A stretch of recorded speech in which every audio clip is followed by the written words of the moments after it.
individuals came to Manitoba believing that if you studied in Manitoba, that you'll get the nominee certificate and you'll be able to land. That is the argument for why it is that you should be getting a nominee certificate.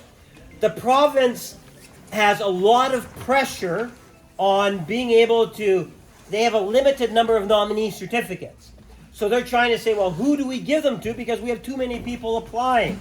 So now they're changing the rules and they're saying if you studied in Manitoba and you have a family member, an extended family member, then you have a better chance at being able to get the certificate.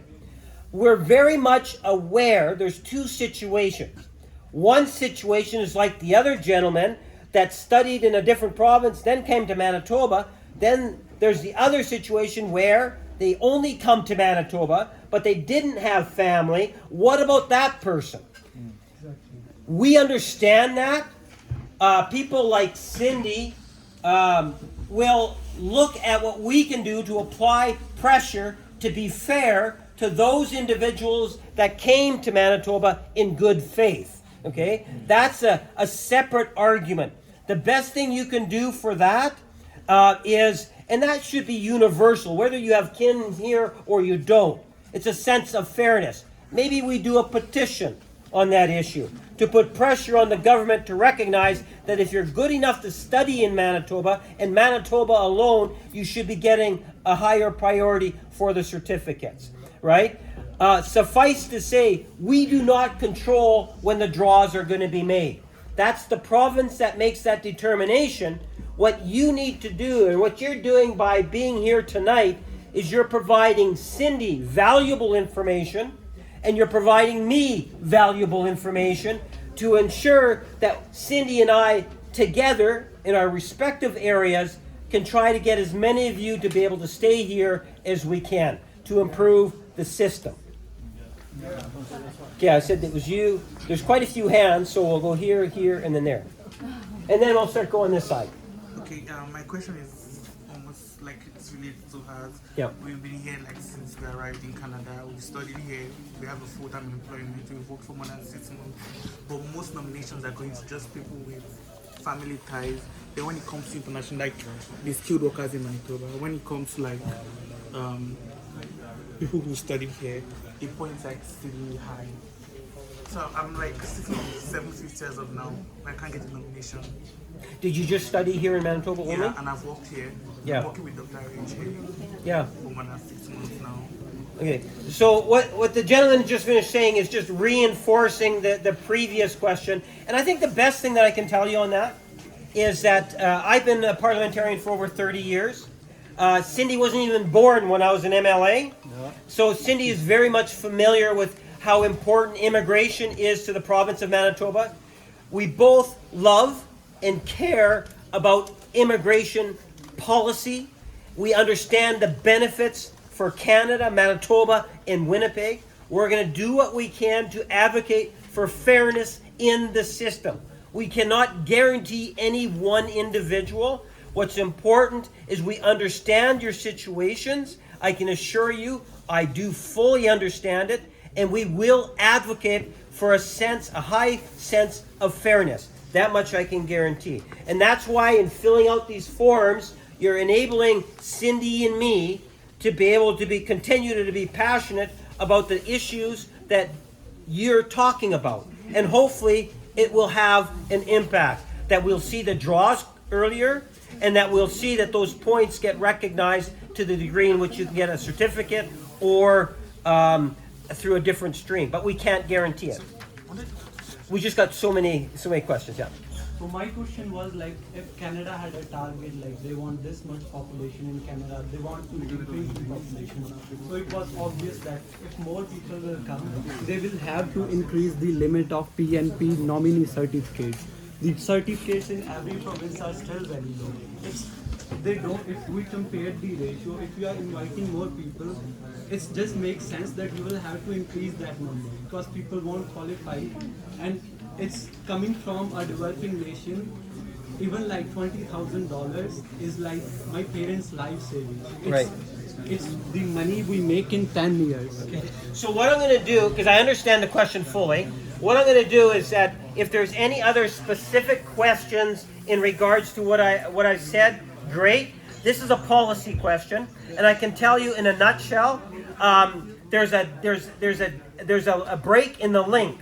What happened was, in order to be an international student, we are very dependent on schools accepting international students, and then Immigration Canada would allow study permits. And then the student would come to Canada, study, and then go home. Yes. In the last 5-6 years, it's changed. Schools have been using international students as a source of revenue. You pay huge fees to come to Canada. The schools are very much in favor of those international fees. As a result, from used to having 70,000 international students a year, now we're over to 500,000 students a year. And that's what's created the problems. So now, as a result, the federal government had to put in a cap. Not all provinces were abusing the system. It was really a problem in Ontario, and Manitoba is still manageable, but we're already starting to see some of the negative policies, such as the kinship issue for international students, which is actually hurting us because then it deals with the sense of fairness.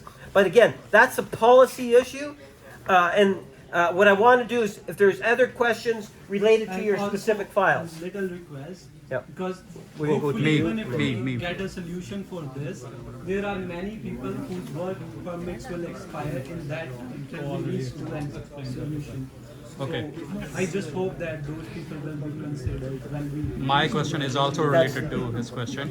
The thing is, now it's your federal government, Yeah. and you can ask your government to increase the quota of Manitoba for provincial nominee. Right now it's a 9,500. Before that is a 6,500. You are in the power, you are an MP, and you are from Manitoba. You can ask your government to increase it to 20 to 30,000, so everybody can jump in. If you knew- It's an easy task. It's such a wonderful idea.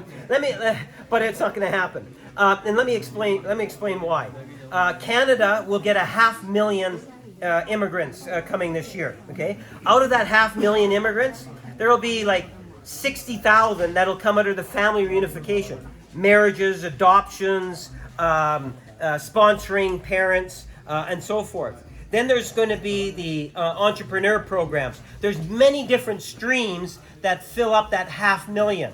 The provincial nominee section, don't quote me, even though you're recording me, I suspect it's somewhere around 60,000 plus. Manitoba actually gets a higher percentage compared to any other province based on our population. It's The province of 6,500. Ontario would love to quadruple the number of certificates. If they say they have 15 million people, we have 1.3 million people, they should have 10 times the number of certificates. We just don't have the immigration capacity for that. Manitoba has done a relatively good job in terms of managing our nominee program. It's because in the last few years we've had private schools and international places where they've been accepting huge number of international students without any real accountability. That's what's got us into the problem that we are today. Politicians at all levels are now trying to fix it. We're going to go to you. Yep.